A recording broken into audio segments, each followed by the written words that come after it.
started with today's episode, I would like to quickly read you our podcast disclaimer. This podcast is for educational purposes only, and it is not to substitute for professional care by a doctor or other qualified medical professional. You should always speak with your physician or other healthcare professionals before doing any fasting, changing your diet in any way, taking or adjusting any medications or supplements, or adopting any treatment plan for a health problem. The use of any other products or services purchased by you as a result of this podcast does not create a healthcare provider-patient relationship between you and any of the experts affiliated with this podcast. Any information and statements regarding dietary supplements have not been evaluated by the Food and Drug Administration and are not intended to diagnose, treat, cure, or prevent any disease. All right, and now we'll get started with today's episode. Hi, everyone. Welcome to another episode of the Fasting Method podcast. My name is Dr. Nadia, and I have the immense pleasure of doing another Q&A episode for you today. So let's get to it. Before I forget, we are pleased to tell you that we are open for questions again. So to better manage your questions, we've created a form for you to submit them. Please note that we're no longer accepting questions via email. There's a link to the form in the show description, and we will select our favorite questions each month. We love answering your questions, and we hope that this will make it easier to manage what we got. So let's start with the first one. Which fasting protocol is best for getting rid of excess skin while you also get rid of excess weight? This is a great question. I know that you've probably been snooping around our forum, or at least I hope that you have, and really just looking at people's experience and the anecdotal evidence that we have, because really my answer to this one, at least the first part of this question, is really going to be based on anecdotal evidence more than anything. I know that you have probably heard, and this is probably why you're asking this question, but you've probably heard Dr. Fung, maybe Megan, maybe one of us, and definitely quite a few of our clients who've lost quite a bit of weight, sometimes 100 plus pounds, report that they feel like they have a lot less loose skin than maybe when they've previously lost weight on a low calorie diet or by losing weight after gastric bypass or something like that. It is true that this is what we hear over and over again. And I think that since 2016, we had a lot of, I wouldn't say evidence, but there was a lot of a really good hypothesis. So very good educated guesses that maybe this has something to do with autophagy, or however you'd like to pronounce it. And some of you may be aware that autophagy is a topic that we talk a bit about. It's not one that we know a ton about, at least definitely not as much as we'd like to know, but the little that we know really does give some promising hope to many of us that what we're doing here with fasting goes a lot further than quote unquote just losing weight or reversing diabetes. There's a lot more going on the inside, on a cellular healing. And so autophagy stands for self-eating, or in other words, sort of this recycling of old cells, of old proteins. And so it's this idea that maybe doing a little bit longer fast, more extended fast, more therapeutic fast is going to have some, or may have some impact, again, not just from a weight loss perspective or reversing diabetes, but really more on a cellular type of level. And so if you'd like to learn more about that, look up autophagy. There was a Nobel Prize that was given, I believe it was in 2016, for the person that discovered sort of the connection between autophagy and fasting. And so really this idea that fasting is linked to autophagy really does give us a lot of hope, but there's also this clear link between fasting and this more deeper sort of cellular healing that is taking place in your body. So then to answer the second part of your question, what is the best fasting protocol to get rid of excess weight? I've said this many times, and I'm a big fan of repetition, so I'd like the opportunity to repeat this. I think that without skipping steps, so I say this because I think it's important for you to build that fasting muscle. So without skipping steps and really looking at the first step of what I call my first pillar and the Beyonce of the show and the epitome of intermittent fasting. Once you've clearly understood and know how to implement TRE, time restricted eating, and that reminds me that I forgot to mention to you guys that I've got a brand new masterclass that I'm super excited about. If you guys go to our site under programs, there is a brand new masterclass that I will be doing on specifically this TRE, time restricted eating. So I think it's really important that all of us, whether you're starting, restarting, looking to kickstart your program, or looking to enhance your therapeutic fasting, I think it's really important that we all fully understand what TRE is, the critical importance of it, how to implement it, and when to implement it. So that's what my masterclass is about. So once you've mastered that, I really do think that the next step to continuously and consistently losing weight, if that is what your goal is really to move on to therapeutic fasting, and more specifically alternate day fasting, I find has been absolutely the best weight loss protocol. When people are talking about autophagy, so going back to the first part of the question, they're usually talking about extended fasting. But what is extended fasting? I think extended fasting, usually we define it as being a fast that's longer than 2 days, whereas alternate day fasting, ADF, is usually referred to like the 36 or the 42 alternate day fasting protocols.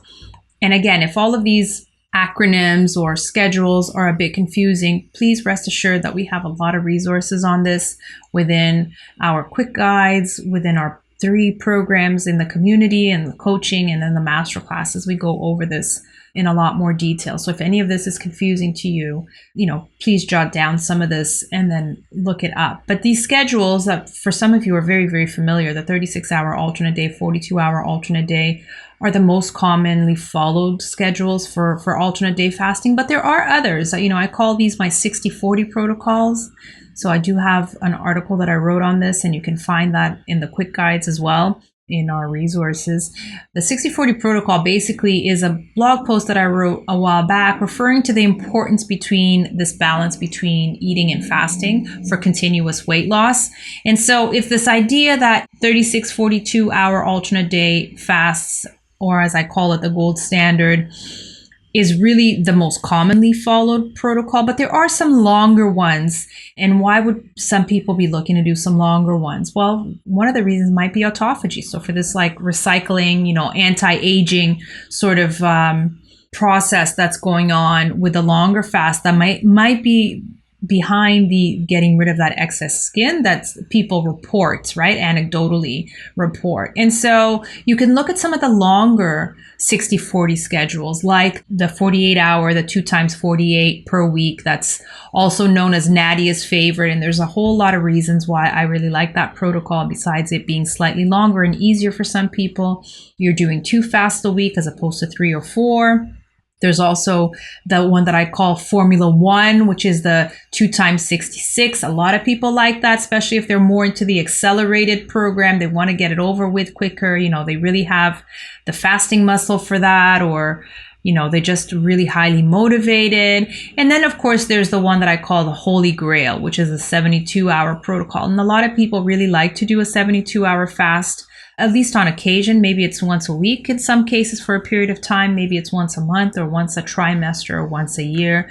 So these are some of the protocols that you can either combine. So you can alternate between some 72-hour fasts, and then maybe the following week you could do one of the other shorter alternate day. And so then you're combining both these protocols that are most likely to optimize the combination of autophagy as well as continuously losing weight. So I hope that was helpful. And again, all of this is in our resources if you want a little bit more in-depth in any one of our 3 programs, the coaching, the community program, as well as the master classes. Go over these really, really well in a lot more detail if you want some guidance, okay? So let's get over to question number 2. My GP has told me to take medication 3 times a day. How do I incorporate intermittent fasting into my lifestyle when I have to take meds 3 times a day? This is a great question. And it really does sort of circle back to the first question a little bit, because what I hear you say here is that you want intermittent fasting to be part of your lifestyle. You're not saying here that you're looking to lose weight or reverse diabetes. So when people talk about fasting long-term and fasting for lifestyle, I immediately think back to TRE. And so it's this idea that if you're looking for intermittent fasting for more of a preventative or more of a long-term longevity type of lifestyle, then TRE is the way to go. And TRE, basically time restricted eating, very quickly summarized as how many meals you're going to be having a day. And this idea of, instead of having eating windows, of figuring out how many meals you're going to have a day and how many mini fasts between these meals, or how long your mini fast should be. And this is what Megan calls it, that time between meals, which I think is extremely important for giving you that opportunity. And then the masterclass, I talk about this, sort of like the peaks and valleys of your insulin production. It's this opportunity for your body to drop insulin in between meals, since you will always raise insulin each and every time that you eat. So I think that it makes sense for you that your TRE,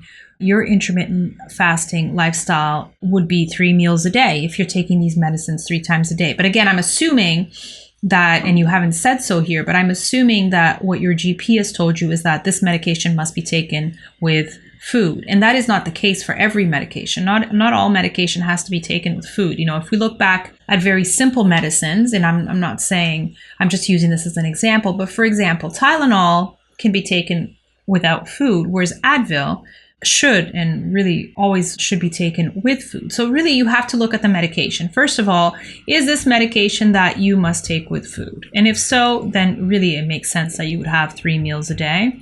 Second, you want to look at how long are you going to be on this medication? Let's say it's something that you're taking acutely for a week, like an antibiotic. Then for that week, you would follow what I call a holding pattern. Again, a TRE type of protocol. 3 meals a day is a perfect TRE type of protocol. If it's a chronic medication that must be taken with food, then automatically that means that this is a long-term sort of protocol that you're looking for. And so again, medicine that has to be taken with food, then 3 times a day, it would make sense that you would have 3 meals a day. You would follow the 3 meal a day type of protocol. And again, that is wonderful for long-term, for longevity, for maintenance. What people might be having trouble with is, okay, I'm in the midst of wanting to lose weight or reversing diabetes, and how do I combine therapeutic fasting with this dilemma? And that's a totally different dilemma. So that would probably need to be looked at more individually. You haven't said that here, so I'm hoping that that's not the case. But if that is the case, somebody who has to take a chronic medicine, again, not for a week, but if this is a chronic medicine long-term, and it must be taken with food, and at the same time you're looking to do some extended fasting, then we can help you out more individually about certain fasting aids that might be appropriate to take with medication while you're fasting. Okay, that is also available, and that is also something that we've worked with people on. All right. So I hope that makes sense. But given your question, I'm assuming that you're looking for more of a lifestyle, and I'm assuming that this is a medication that you'll be taking for a while, and that should fit perfectly into a TRE protocol of 3 meals a day. So then the gap between the meals is what's important there. And I would say that if you're following a 3 meal a day protocol, the perfect mini fast, the perfect gap between those meals is 4 hours. Okay, so 4 hours between each of the 3 meals, and then a slightly longer fast around that, or overnight longer fast. All right. So that should work perfectly for lifestyle, for long-term, for longevity, and for taking this medication 3 times a day. All right. Let's move on to question number 3. I've been fasting for 2 years. I lost 20 pounds the first year, but gained 10 back in the second. I tried to do 42-hour fast, but end up breaking it around the 20-hour mark.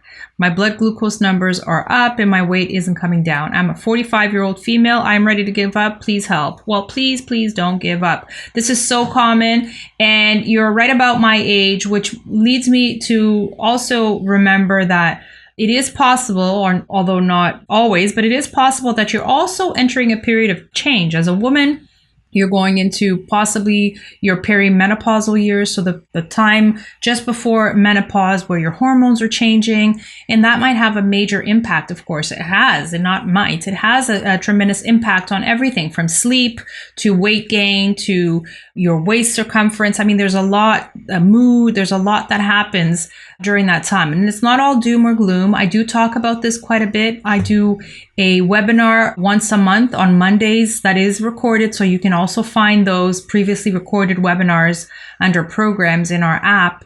And one of the subtopics that I talk about is fasting for your menstrual cycles if you're still a cyclical woman, as well as fasting during menopause and just before menopause. So I talk quite a bit about this in our webinars and our resources. So I want you to know that there are some good resources there for you. You can actually even have access to my PowerPoint presentations in our community forum. You can do a search for those on both of these topics or one of the other subtopics. Okay, so a lot more detail on that, but I just looking at your age and based on some of the symptoms that you're describing here, it made me think that it is possible, and it's really important for us to be aware and to have information about how fasting can impact your cycle and how your cycle can impact your fasting and eating and your food cravings, because that information can actually be very helpful in choosing when to fast longer, when to fast for shorter periods of time, when to choose foods and which foods to choose during different times of your cycle. Okay, so I do talk about that in a lot of detail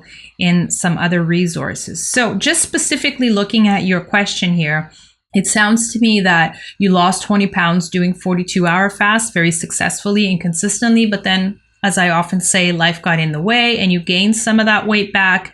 And then now, even though you're trying to go back to that alternate day fasting protocol that worked really well for you, it's not that the fasting protocol is not working out well. It's just that for whatever reason, you're having a hard time going back to consistently doing those 42 hours. And more specifically, and we find this is very, very common and it happens quite often, is that at that 20-hour mark, Megan calls these the sticky points of your fast, is when it becomes really, really hard to fast. And I agree with you. I think I'm one of these people that at 20 hours, it gets really, really tricky, and I'm most likely to break my fast if I haven't planned accordingly. So please don't give up, and please know that there's a lot of support around this, and that we're a lot more like my friend than we are different. I'm quoting somebody important there, famous there, but this is something that's very, very common. So the reason why this happens at around the 20-hour mark is, of course, because you've basically run out of fuel and your body now has to switch to a much harder fuel to burn, fat,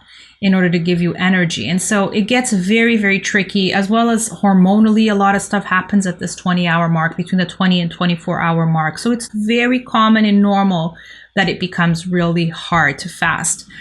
And so a couple of things that I'm thinking here. Number one, look at your eating days. So the days that you're doing probably 2 meals a day just before your fasting day, you really want to look at that day. You want that day to be as rich and nourishing and low insulin, in other words, low carb, low processed food as possible, so that your body will have an easier time going into that fuel source switching the next day, right? Because if your body is used to fueling on carbs and sugar on your eating day, it's going to have a really hard time fasting on your fasting day, because it's expecting you to give it that very easily accessible fuel, which is the sugar or the glycogen stores in your body. And so if your body is not used to burning fat for fuel on its eating days as well, in between meals and with what you're eating, then you're going to have a much harder time. And so I use a hack. I call it a hack or fast mimicking diet, but we talk about fat fasting quite a bit. It's really just choosing the right foods to eat on your eating day. It's sort of like a bridge or a transition to making that fasting day easier. And I think that this is something that you should really look into doing for at least a few days, so that your first fasts are easier and easier to do, because they really are hard. It really is hard to do those first few fasts and getting over that 20-hour mark. It's not that we can't do it. As Coach Terry always says, we are here to do hard things, but really you want to prepare for this, right? You want to have all the right tools, and you want to make it as easy as possible for your body. And remember that this is all, at least a big part of it is mindset, but a lot of it also is hormonal. So if your body is producing certain types of hormones on your eating day, namely insulin, and a lot of it, then the insulin beast is going to make it really, really hard for you to fast that following day. So we want to not feed the beast. I wrote a blog post about don't feed the insulin beast. You want to tame the beast or starve the beast. And so one is looking at what you're eating on your eating day so that your fasting day is a bit easier. The other one, and for sure, is making sure you're not dehydrated, because by then, if you're dehydrated and not feeling well, then you must break a fast. It's the point of no return, as Megan calls it, and then there's just nothing to do about that. If you're feeling dehydrated, if you're feeling dizzy or nauseous or anything like that, then there's really nothing that we can do at that point. You really must break a fast, because eating is really the only way that you'll rehydrate appropriately if you're dehydrated, okay? But you can prevent dehydration by looking at how to hydrate properly during a fast. And again, we have a lot of resources on this.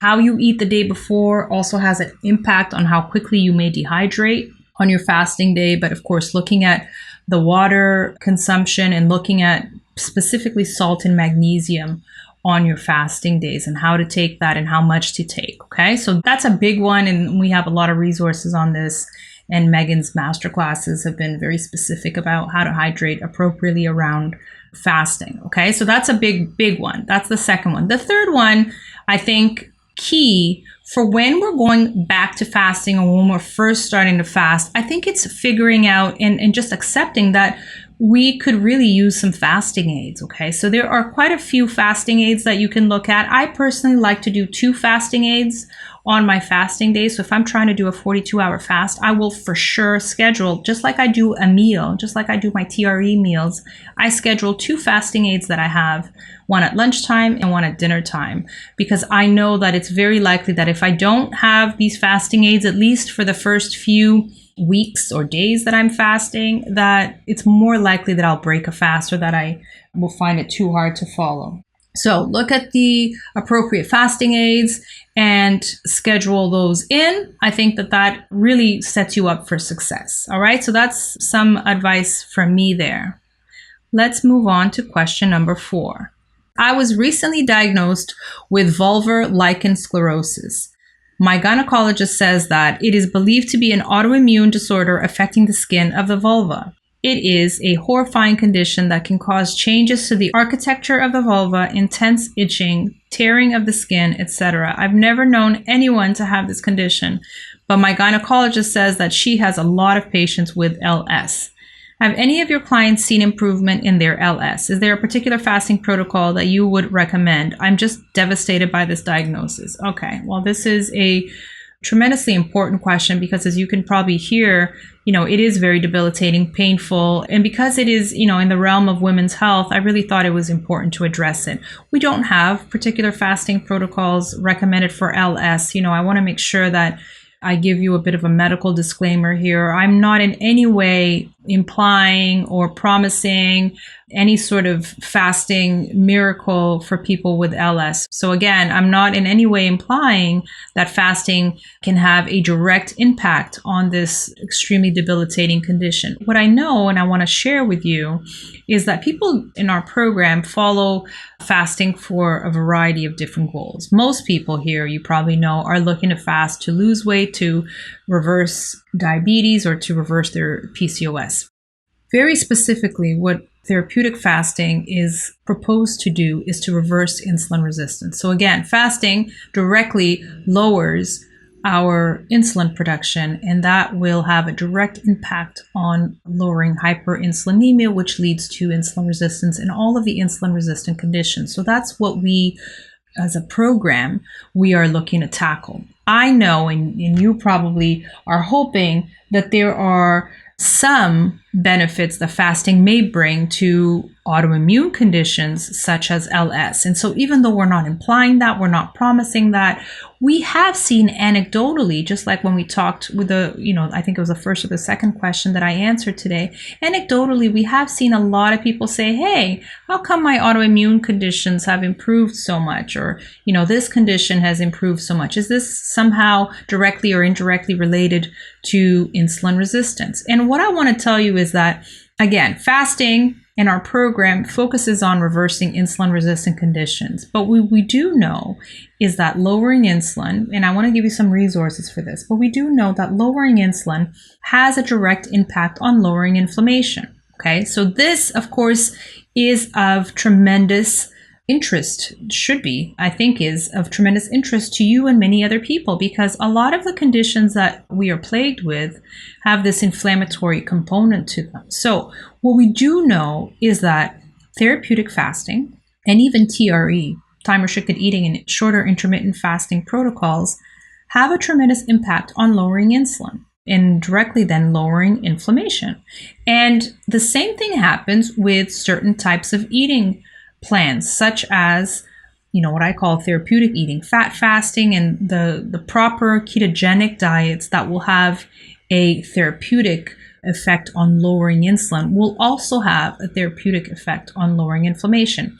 And the one resource that comes to mind, there are a few, but one that comes to mind that's very, very interesting was a talk, and it's on YouTube if you want to look this up. It was a presentation by Dr.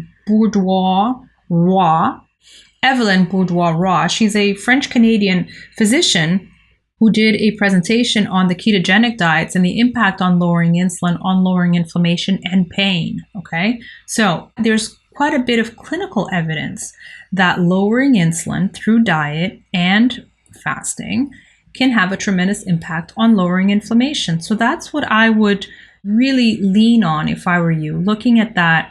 And then, of course, following your doctor's advice on other things that you can do to improve this particular condition. Because it's an autoimmune disorder, it probably goes through some times of flare-ups and maybe remission. And so specifically, you probably have some medication that has been recommended to you, maybe some creams that have been recommended to you. Maybe there's some anecdotal evidence of certain foods that are, better or worse. But what I know from anecdotal and clinical evidence that I have seen is that fasting, again, combined with a proper therapeutic eating, lower insulin type of diet, will have a tremendous impact not only on lowering insulin, but again, directly on lowering inflammation. And I think that is very, very promising. Okay, so have a look at that information. And if you have a chance, search on YouTube for that particular talk by Dr. Evelyn Bourdois-Roy. All right, so let me get to what I believe may be the last question today. I understand that snacking, even with healthy foods, is a bad idea because it keeps your insulin levels up. So how many meals would you suggest is the most effective during a typical 8-hour window if a 16-8 IF regime? Or maybe a better way to look at it is, how many hours should I leave between meals to allow insulin to go back down? This is a great question.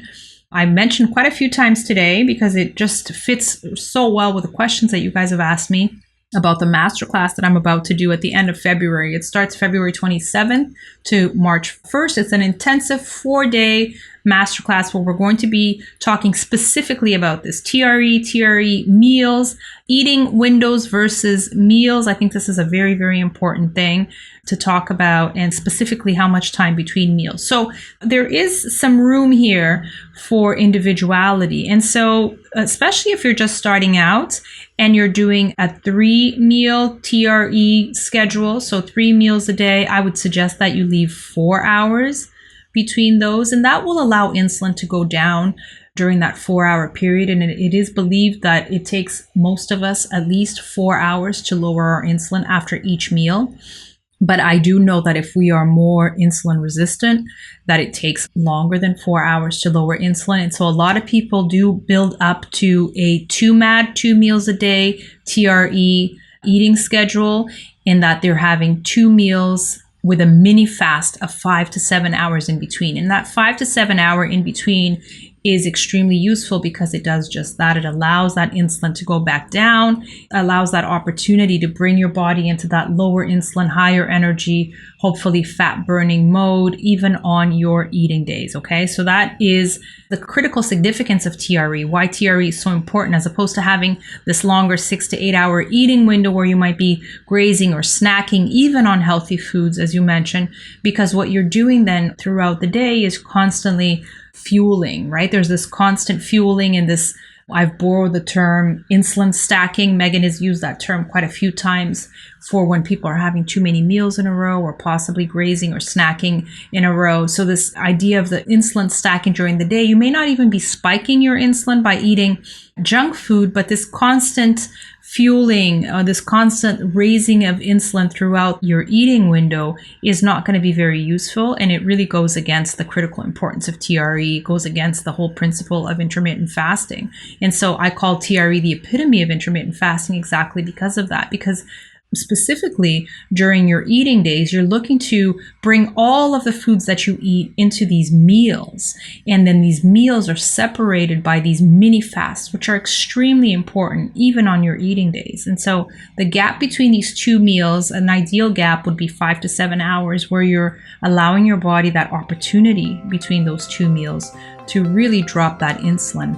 And so if you're at a point where you can follow 2 meals a day, then it's 2 meals 5 to 7 hours apart. If you're just starting out, or if it's more comfortable for you to do 3 meals a day, then I would keep that mini fast between meals to 4 hours. Okay? Great questions, everyone. I think these questions all fit really nicely together.